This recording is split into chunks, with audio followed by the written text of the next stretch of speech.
Anyway, you've got a few more quotes for us. I've got another. Yeah, this is a reading. This is a poem. It's only 5 verses from the poem. They're all quite short, but I think it's interesting. You know, that we were saying that when Goethe wrote that, he was quite young, and you know, the young audiences that soak up the soap operas is really, you know, is a good example of that. When we're young and immature, a soap opera seems like they're these people with big, beautiful faces. You know, I mean, there's always close-ups in soap operas. It's always emotional. They're really, you know, they touch on some sort of moral stuff, but they do it in a very emotional way. It's just a way to play on our emotions, and it sucks in the weak and the impressionable, and the weak and the impressionable, in a lot of cases, young people who are learning all about their emotions, which are just going through them like, you know, like they're tides. And so it's an excellent sales tool, and it unfortunately brings us away from where we really need to be going in terms of our emotional intelligence. So, look... This one's about love as a fantasy illusion. Yeah, so love is a fantasy, romantic fantasy illusion. You know, caught up in the whole emotion of it. So it goes like this. This is by Keats. And it says, I met a lady in the meads, full beautiful, a fairy's child. Her hair was long, her foot was light, and her eyes were wild. So he was sucked in by her beauty.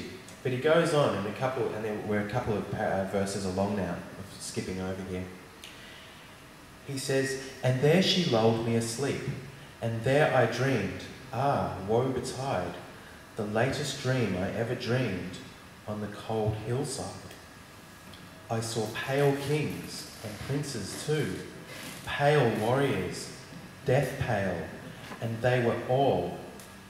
They cried, La belle dame sans merci, the half in thrall. So she's the lady without mercy. I saw their starved lips in the gloom, with horrid warning gaped wide, and I awoke and found me here on the cold hillside. And this is why I sojourn here, alone and palely loitering. Through the sedge is withered from the lake, and no birds sing. So he's followed this amazing fantasy woman who seems so gorgeous and everything, and found himself in the end on the cold hillside, alone, where no birds are singing, and with nothing to show for it. And with spectres of the dead wanting him. Well, yeah, he's in trouble. The pale kings and princes, I mean, they were saying, don't listen to her, she's full of it. Okay, so, I mean, skipping forward a couple hundred years now, and there's a much shorter one here.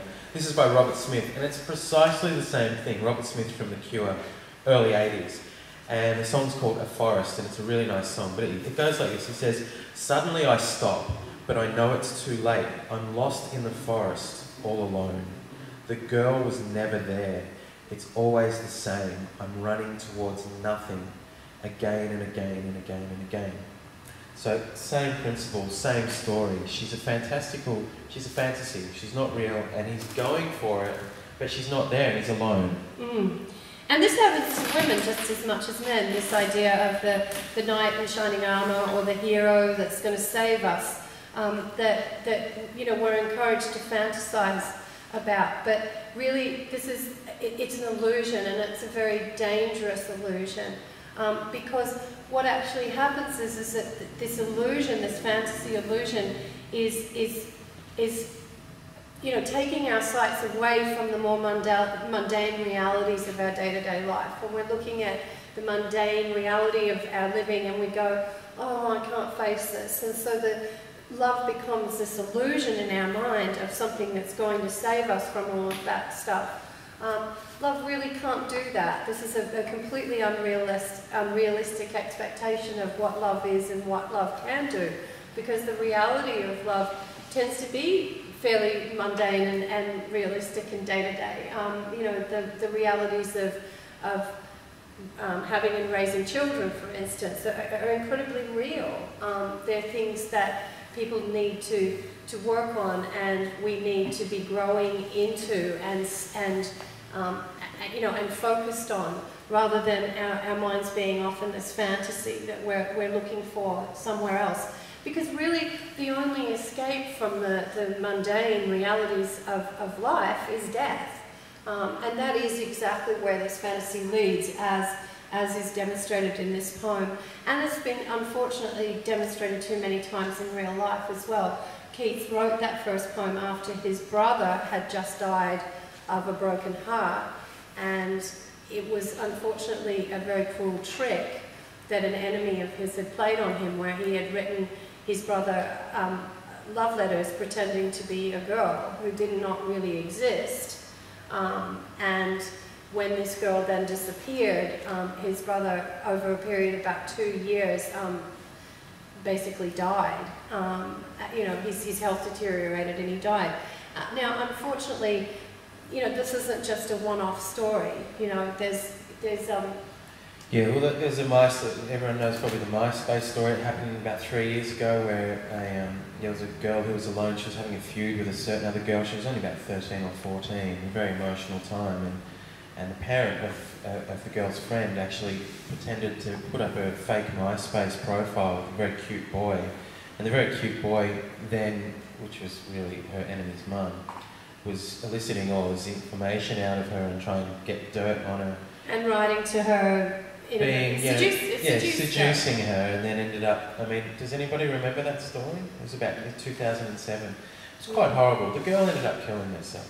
Yeah, so she seduced this girl with a fantasy of this person who didn't exist. The girl fell in love with the boy who didn't exist. It was actually her enemies creating this situation. And the girl suicided, and you know, then it all sort of came out in the media, and the woman who'd done it obviously was in a lot of trouble. But you know, this story, I mean, I first read about that story in a book that I'll probably keep mentioning through this class, which is called Hold On To Your Kids, which is just one of my favourite psychology books ever. This is important because this situation can only really happen to us where we are seduced by the fantasy of a love that isn't real. Keats's brother, who was in love with a woman who was complete fantasy, he'd never met her, somebody else had just invented that person. Where it can happen to all of us, I think. You know, I think it probably does to certain degrees, and you know how much we're prepared to admit that, of where we can fall in love with the fantasy. Sure, we can fall in love with the fantasy of another person, but also the fantasy of there being a greater cause out there for us, or a greater purpose for us, and we're sucked into that a lot. That we can somehow, you know, there's something out there. There's our calling. You know, it's another word for it, our calling, and a greater purpose or a higher purpose. And it's also that illusion, that fantasy, that, you know, that really that's going to solve the mundane parts of our life that we don't want to look at any longer. I haven't heard too many people saying that they've discovered their divine purpose in life is to actually just sort of be stable in their community and do the dishes. Which unfortunately, you know, take care of their kids and do the things that need doing. And really, you know, as mundane and ordinary as it is, that's really what life is about. And, you know, life is really about us being flexible and accommodating the needs of the people around us, of us rising to the occasion of being able to offer what is needed in the situation. And obviously, you know, having our own goals that we work towards as well, but that those goals are actually, you know, chosen responsibly, you know, and with the team, the whole team's needs in mind.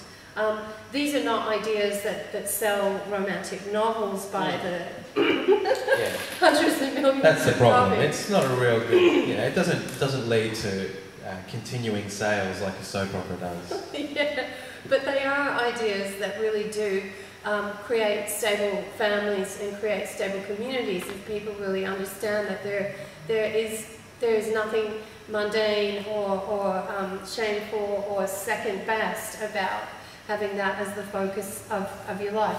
So